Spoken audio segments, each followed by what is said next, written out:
India മുന്നണിയെയും പ്രതിപക്ഷ party നേതാക്കളെയും പിന്നിൽ നിന്നും കുത്തിയാണ് ബീഹാർ മുഖ്യമന്ത്രി നിതീഷ് കുമാർ വീണ്ടും NDA പാളയത്തിൽ ചേക്കേറിയത്. BJP പാലം വലിക്കാൻ തയ്യാറായതോടെയാണ് നിതീഷ് കുമാർ കോൺഗ്രസ് RJD പാളയത്തിൽ അഭയാർത്ഥിയായി കയറിയത്. ഒടുവിൽ BJPയുമായി സമവായത്തിലെത്തിയ നിതീഷ് ഒരു ഉളുപ്പുമില്ലാതെയാണ് തിരികെ BJPയിലേക്ക് മടങ്ങിയത്. എന്തായാലും നിതീഷ് കുമാറിന്റെ കൂടുമാറ്റത്തിൽ രാഹുൽ ഗാന്ധിയുടെ മറുപടിക്കായിട്ടാണ് ഏവരും കാത്തുനിന്നത്.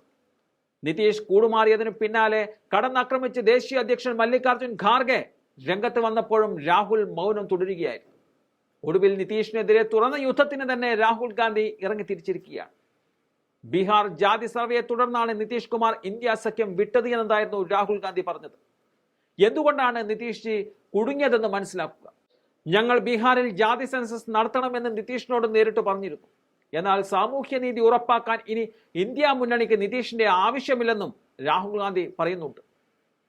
ഇപ്പോഴത്തെ കാലുമാറൽ BJP ഭാഗത്തു നിന്നും സമ്മർദ്ദം കാരണമാണെന്നും രാഹുൽ ഗാന്ധി കുറ്റപ്പെടുത്തുന്നുമുണ്ട്. ഇന്ത്യൻ രാഷ്ട്രീയത്തിൽ നിതീഷിന്റെ സ്വഭാവത്തിന് മുന്നിൽ ഒന്നുപോലും തോറ്റുപോകുമെന്നാണ് കോൺഗ്രസിന്റെ നേതാവായ ജയറാം രമേശ് പറഞ്ഞത്. അത്രമാത്രം നിറം മാറുന്ന രാഷ്ട്രീയക്കാരനാണ് ഈ ബീഹാർ മുഖ്യമന്ത്രി. വലിയ തട്ടുകേടില്ലാതെ മുഖ്യമന്ത്രി പദവിയിൽ ഇരിക്കാൻ സാധിക്കുമെങ്കിൽ ഏത് മുന്നണിക്കൊപ്പവും നിതീഷ് നിൽക്കും. ഒരു ദശാബ്ദത്തിനിടെ ഇത് 4ാം തവണയാണ് നിതീഷ് കുമാർ മുന്നണി മാറി കളിക്കുന്നത്. ബീഹാറിന്റെ ചരിത്രത്തിൽ തുടർച്ചയായ 9ാം വട്ടം ഈ കൂറുമാറ്റ രാഷ്ട്രീയം കൊണ്ട് മാത്രമാണ് നിതീഷ് കുമാർ മുഖ്യമന്ത്രിയായി നിൽക്കുന്നതെന്നും കോൺഗ്രസ് ചൂണ്ടിക്കാണിക്കുന്നുമുണ്ട്. 2013 മുതൽ BJPക്കും കോൺഗ്രസിനും RJDക്കും ഇടയിൽ ചാഞ്ചാടി കളിക്കുന്നതാണ് നിതീഷിന്റെ രാഷ്ട്രീയം. 1994 സമതാ പാർട്ടി രൂപീകരിച്ച് ലാലു പ്രസാദ് യാദവുമായി ഉടക്കി പിരിയുന്നതോടെയാണ് നിതീഷ് കുമാറിന്റെ രാഷ്ട്രീയം ആരംഭിക്കുന്നത്. 1996 BJPയുമായി കൂട്ടുകൂടി നിതീഷ് വാജ്പേയി സർക്കാരിൽ മന്ത്രിയുമായി. സമതാ പാർട്ടി NDAക്കൊപ്പം നിലകൊണ്ട 2000 നിതീഷ് കുമാർ ആദ്യമായി ബീഹാർ മുഖ്യമന്ത്രിയായി ചുമതലയേൽക്കുന്നത്. 2003 ശരത് യാദവിന്റെ ജനതാദളുമായി സമതാ പാർട്ടി ലയിച്ചു. അങ്ങനെയാണ് ഇപ്പോഴത്തെ ജനതാദൾ യുണൈറ്റഡ് എന്ന JDU ഉണ്ടായിരിക്കുന്നത്. NDAക്കൊപ്പം നിലയുറപ്പിച്ച നിതീഷ് അതേ വർഷം തന്നെ മുഖ്യമന്ത്രി കസേരയിലും എത്തി. 2010 NDAക്കൊപ്പം നിന്ന് മുഖ്യമന്ത്രിയായി. 2013 നിതീഷിന്റെ അടുത്ത മറുകണ്ഠം ചാട്ടം നടന്നത്.